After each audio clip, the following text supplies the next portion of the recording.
नमस्कार। 6 दिसंबर का दिन हमारे देश में बाबा साहेब भीमराव अंबेडकर की पुण्यतिथि के रूप में मनाया जाता है। भारत रत्न विश्व विभूषण डॉक्टर भीमराव अंबेडकर का नाम आज किसी परिचय का मोहताज नहीं है। वे एक महान विचारक और राष्ट्रवादी व्यक्ति थे, जो आज भी करोड़ों दिलों की धड़कन बने हुए हैं।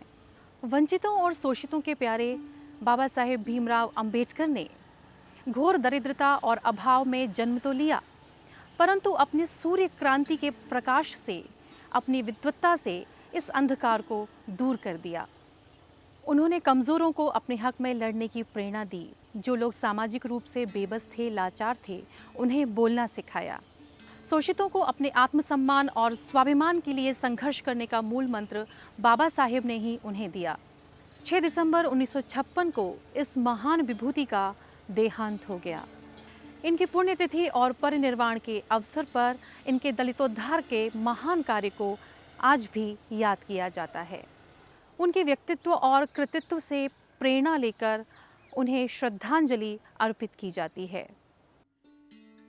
भारत के हृदय स्थल मध्य प्रदेश के इंदौर जिले के निकट का छोटा सा कस्बा महू कभी काली पलटन के नाम से विख्यात था। परतंत्र भारत में मिलिट्री हेडक्वार्टर ऑफ वार का संक्षिप्त नाम महू पड़ गया। उस समय अंग्रेज सरकार अपनी सैन्य गतिविधियां यहाँ से संचालित किया करती थी। इसी कारण स्वतंत्र भारत में भी सैन्य गतिविधियों का यह एक प्रमुख केंद्र बना हुआ है। इस सब के बावजूद महू को देश में ही नहीं बल्कि संपूर्ण विश्व में यदि पहचान मिली है तो उसका कारण है यहाँ पर सामाजिक क्रांति के एक सूर्य का उदय होना। इस क्रांति सूर्य का नाम है डॉक्टर भीमराव अंबेडकर। 14 अप्रैल 1891 को इसी महू छावनी के एक सरकारी सैनिक क्वार्टर में विश्व भूषण भारत रत्न डॉक्टर अंबेडकर ने जन्म लिया। उस समय किसी ने नहीं सोचा था कि एक साधारण सूबेदार के घर में जन्मे इस बालक के नाम से एक दिन महू शहर को विश्व में जाना जाएगा। पिता रामजी और माता भीमाबाई की 14वीं संतान बालक भीमराव बाद में लाखों करोड़ों दलितों और वंचितों के प्यारे बाबा साहब कहलाए। डॉक्टर अंबेडकर ने अपनी प्राथमिक शिक्षा महाराष्ट्र के सतारा जिले में प्राप्त की। वे प्रारंभ से ही मेधावी और कुशाग्र बुद्धि के विद्यार्थी थे। उनका बचपन अभाव और कठिनाइयों भरा था। पहनने को ठीक से कपड़े और चप्पल तक नहीं थी। काफ़ी दूर स्कूल में पैदल ही जाना पड़ता था। छाता नहीं होने से बरसात में वे भीगते हुए ही स्कूल जाते। हाई स्कूल में प्रवेश लेने वाले दलित वर्ग के वे पहले विद्यार्थी थे। पिता सेना में शिक्षक थे, इसलिए पठन पाठन में उन्हें भरपूर सहयोग और मार्गदर्शन मिलता था। मैट्रिक पास करने के बाद 1908 में उन्होंने एल्फिंस्टन कॉलेज मुंबई में प्रवेश लिया। दलित होने के कारण उन्हें संस्कृत नहीं पढ़ने दी गई, इसीलिए फारसी और अंग्रेजी विषय लेकर उन्होंने 1913 में बीए पास किया। इसी दौरान बड़ौदा के महाराज गायकवाड़ जी उनकी मेधा से बहुत प्रभावित हुए।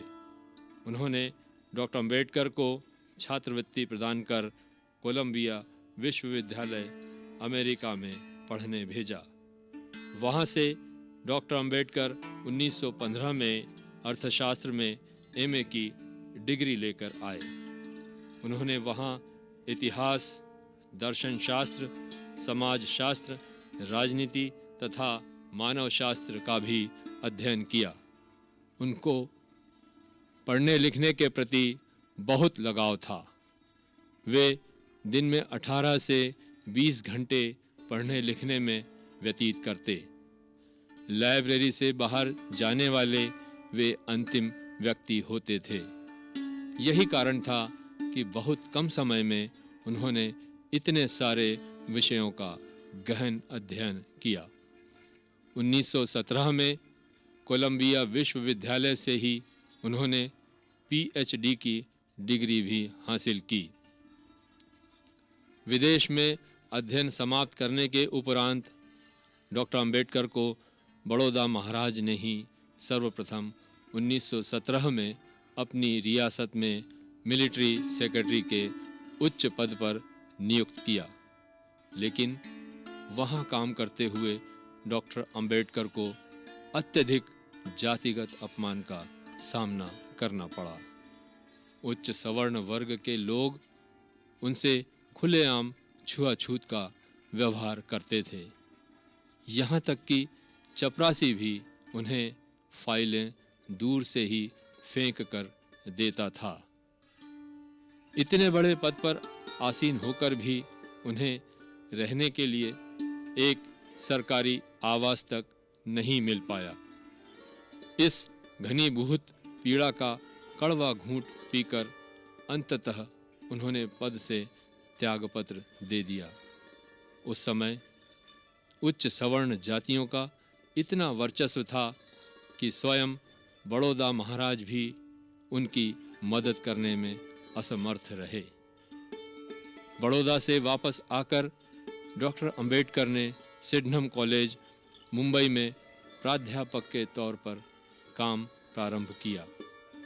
यहाँ भी उन्हें रहने के लिए अपनी जातिगत पहचान छिपाकर एक पारसी के नाम से रहना पड़ा। यहाँ भी वे ज़्यादा समय तक नहीं टिक पाए और 1923 में उन्होंने मुंबई हाई कोर्ट में वकालत प्रारंभ की। वे गरीबों और मजदूरों के केस मुफ्त ही लड़ा करते थे। इसी दौरान 1926 में वे मुंबई प्रेसिडेंसी कमेटी के सदस्य बने। यह उनकी विद्वता का ही प्रमाण था कि 1935 में उन्हें गवर्नमेंट लॉ कॉलेज मुंबई का प्रिंसिपल बनाया गया। 1942 में वे गवर्नर जनरल ऑफ इंडिया की कार्यकारिणी परिषद में लेबर मेंबर बनाए गए। भारत के स्वतंत्र होने के पश्चात अगस्त 1947 में महात्मा गांधी और पंडित जवाहरलाल नेहरू जैसे महान नेताओं ने उनकी प्रतिभा का लोहा माना और उन्हें संविधान निर्माण प्रारूप समिति का अध्यक्ष नियुक्त कर देश में लोकतंत्र की नींव का पत्थर रखने में अपना सहयोगी बनाया। Which I must express clearly is this. Our difficulty, as I said, is not about the ultimate future. Our difficulty is how to make the heterogeneous mass that we have today take a decision in common and march in a cooperative way on that road which is bound to lead us to unity. Our difficulty is not with regard to the ultimate. Our difficulty is with regard to the beginning. Mr. Chairman, therefore, I should have thought that in order to make a start, in order to induce every party, every section in this country, it would be the act of greatest statesmanship for the majority party even to make a concession to the prejudices of people who are not prepared to march together. इस तरह doctor Ambedkar ने अपनी प्रतिभा और क्षमता से साबित कर दिखाया कि हीरा मिट्टी में भी पड़ा हो तब भी अपनी चमक नहीं खोता।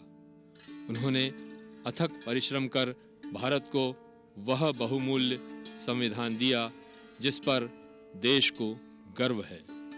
भारत का संविधान आज सारे विश्व का मार्गदर्शन कर रहा है।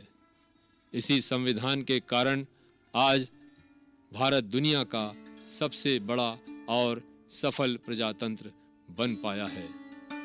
इसके बाद नेहरू मंत्रिमंडल में डॉक्टर अंबेडकर को देश का प्रथम कानून मंत्री बनाया गया।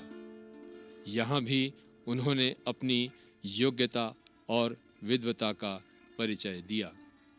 संसद में हिंदू कोड बिल पेश कर उन्होंने देश के दलित, शोषित और वंचित नर नारियों व बच्चों के अधिकारों की सुरक्षा की जोरदार वकालत की। Whether that accords with the statement of May 16th or December 16th, leave all that aside. This is too big a question to be reduced to the position of mere legality. It is not a legal question. I say leave aside all these considerations and make some attempt whereby those who are not prepared to come will come. Let us make it possible for them to come. That is my opinion. In the course of the debate that took place, there were two questions which were raised, which struck me so well that I took the trouble of taking them down on a note paper. The one question was, it was asked, I think, by my friend, the Prime Minister of Bihar, who spoke yesterday in this assembly. He said, how can this resolution prevent the League? किंतु फिर उच्च सवर्ण वर्ग के दबाव में यह bill pass नहीं हो सका। इससे निराश और दुखी होकर उन्होंने मंत्री पद ही छोड़ दिया। अपने देश व देश की जनता की भलाई के प्रति उनकी यह ईमानदारी और प्रतिबद्धता अद्वितीय थी। उनके इस कदम से आम जनता ही नहीं अपितु बुद्धिजीवियों में भी उनकी एक विशिष्ट छवि निर्मित हो गई। देश की दलित और पिछड़ी जनता उन्हें अपना मसीहा और ईश्वर मानने लगी। जीते जी किसी व्यक्ति को ईश्वर तुल्य मान लेना शायद इतिहास की पहली घटना थी। इन सारी उपलब्धियों के बावजूद भी डॉक्टर अंबेडकर का मन बड़ा अशांत रहता। वे सदैव भारत की शोषित, पीड़ित और दलित जनता के बारे में ही सोचा करते कि कैसे इस वर्ग को उनके विधि सम्मत अधिकार दिलाए जाएं और किस तरह उनका चहुमुखी विकास किया जाए। नौकरी से उनका मोहभंग हो गया था। वे समझ गए थे कि भारत के दलितों की दशा सुधारने के लिए उन्हें ही आगे आना होगा और फिर उन्होंने दलितों और वंचितों की लड़ाई लड़ने के लिए कमर कस ली। अपने इस अभियान की शुरुआत उन्होंने महाड़ चौदार तालाब आंदोलन तथा नासिक के कालाराम मंदिर में दलितों के प्रवेश हेतु आंदोलन चलाकर की। इसमें उन्हें जनता का अपार सहयोग भी मिला और सारे भारतवर्ष का ध्यान उनकी ओर गया। अपने अभियान को गति देने के लिए उन्होंने मूक नायक, बहिष्कृत भारत और जनता जैसे अखबार निकाले। अपने ओजपूर्ण लेखों के माध्यम से उन्होंने दलितों में सामाजिक चेतना का बिगुल फूंक दिया। सारे देश में उनके इस अभियान ने खलबली मचा दी। उन्होंने विभिन्न विषयों पर अनेकों पुस्तकें लिखीं, जिनमें शूद्र कौन थे और गांधी तथा कांग्रेस ने दलितों के लिए क्या किया जैसी पुस्तकें प्रमुख हैं।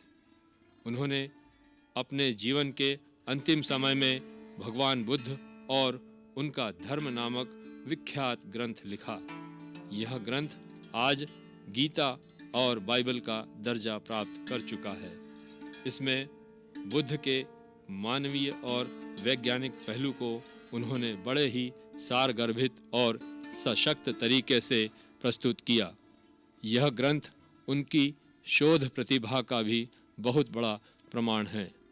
उन्होंने पीपल्स एजुकेशन सोसाइटी और बुद्धिस्ट सोसाइटी ऑफ इंडिया जैसे सामाजिक व शैक्षिक संगठन खड़े किए। बाद में दलितों में राजनीतिक चेतना जागृत करने के लिए रिपब्लिकन पार्टी ऑफ इंडिया का गठन किया तथा चुनाव भी लड़े। ये सारी संस्थाएं आज भी अपने अभियान में जुटी हुई हैं और उनके अधूरे सपने को पूरा करने का प्रयास कर रही हैं। अपने समाज सुधार आंदोलन के दौरान डॉक्टर अंबेडकर को अनेकों अवरोधों का सामना करना पड़ा। उस समय के बड़े बड़े समाज सुधारकों से उनके विचार विमर्श होते थे, किंतु उन्होंने महसूस किया कि सतही तौर पर सभी लोग जाति और वर्ण व्यवस्था को अनुचित मानते हैं, लेकिन सीधे तौर पर इसे समाप्त करने की बात कोई नहीं करता। यहाँ तक कि महात्मा गांधी जैसे महान व्यक्ति को भी जब उन्होंने वर्ण व्यवस्था की वकालत करते पाया तो उनका हिंदू धर्म से मोह भंग हो गया। उनका मानना था कि हिंदू होकर भी यदि मैं सार्वजनिक तालाब का पानी नहीं पी सकता, मंदिर में प्रवेश नहीं कर सकता, सवर्णों के साथ उठ बैठ नहीं सकता, मुझे छूने से लोग अपवित्र हो जाते हैं, तो मेरा हिंदू होने का क्या लाभ? इससे अच्छा तो हिंदू न होना ही है। यहीं से उन्होंने भीम गर्जना की कि मैं हिंदू के रूप में पैदा हुआ हूँ, लेकिन हिंदू रहकर मरूंगा नहीं। उन्होंने अपने बाद के वक्तव्य में स्पष्ट भी किया कि वे हिंदू धर्म के नहीं, हिंदू धर्म में व्याप्त जाति व्यवस्था, वर्ण व्यवस्था और ब्राह्मणवाद के विरोधी हैं। अपने विचारों की दिशा निर्धारित करने के बाद डॉक्टर अंबेडकर ने लंबे समय तक सभी धर्मों का गहन अध्ययन किया। अंत में बौद्ध धर्म को उन्होंने संपूर्ण मानवता का कल्याणकारी धर्म पाया, जिसमें जातिगत या वर्णगत ऊंच नीच नहीं है और जो केवल व्यक्ति और वर्तमान को महत्व देता है। इसी कारण 14 अक्टूबर 1956 को उन्होंने नागपुर के विख्यात दीक्षा मैदान पर अपने लाखों अनुयायियों के साथ बौद्ध धर्म अपना लिया। उनका मत था कि भारत के दलितों के लिए बौद्ध धर्म से बेहतर कोई धर्म नहीं हो सकता, क्योंकि यह धर्म इसी धरती पर जन्मा है। ऐसा करके उन्होंने इस देश को सांस्कृतिक तौर पर टूटने से न केवल बचाया, बल्कि पूरे विश्व के भारत से सांस्कृतिक संबंधों को मजबूत करने में अपना महान योगदान भी दिया। उनके इस कृत्य से देश कभी उर्ण नहीं हो सकता। देश व समाज के लिए जीवन भर कार्य करने वाले डॉक्टर अंबेडकर अपने स्वास्थ्य पर ठीक से ध्यान नहीं दे पाते थे। इसी कारण उन्हें अनेकों बीमारियों ने घेर लिया था। इसी में से एक मधुमेह की बीमारी भी थी। धीरे धीरे यह बीमारी उन्हें ग्रस रही थी। फिर भी वे पूरे मनोयोग से अपने लेखन कार्य में लगे रहते थे। लेकिन एक दिन वे अंततः नियति से हार गए। 6 दिसंबर 1956 को दिल्ली स्थित अपने निवास 26 अलीपुर रोड में उनका महापरिनिर्वाण हो गया। उनके निधन के समाचार ने सारे देश को स्तब्ध कर दिया। दलित और शोषित जनता के आंसू थम नहीं रहे थे। उनके अंतिम दर्शन करने को माताएं अपने दुधमुहे बच्चों को घर छोड़कर निकल पड़ी थी। क्या बच्चे क्या बूढ़े सभी दिल्ली की ओर कूच कर चुके थे। सारा देश शोकग्रस्त था। तत्कालीन प्रधानमंत्री पंडित जवाहरलाल नेहरू ने बड़े ही भावुक मन और रुंधे गले से कहा था कि उन्होंने अपने देश का एक हीरा खो दिया है। अब दूसरा अंबेडकर दुनिया में कभी पैदा नहीं हो सकता। दिल्ली में जब उनकी अंतिम यात्रा निकाली गई तो लोगों का ऐसा सैलाब उमड़ा कि जिसने इतिहास ही रच दिया। इससे पहले किसी की अंतिम यात्रा में इतनी बड़ी संख्या में लोग कभी शामिल नहीं हुए थे। दिल्ली से वायुयान के द्वारा उनके पार्थिव शरीर को मुंबई ले जाया गया, जहां चैत्य भूमि दादर में उनका अंतिम संस्कार बौद्ध रीति रिवाजों से किया गया। यही चैत्य भूमि आज अंबेडकर वादियों का एक और तीर्थ स्थल बन चुकी है। हर वर्ष 6 दिसंबर को यहाँ लाखों की तादाद में देश भर से लोग आकर उनके प्रति अपने श्रद्धा सुमन अर्पित करते हैं।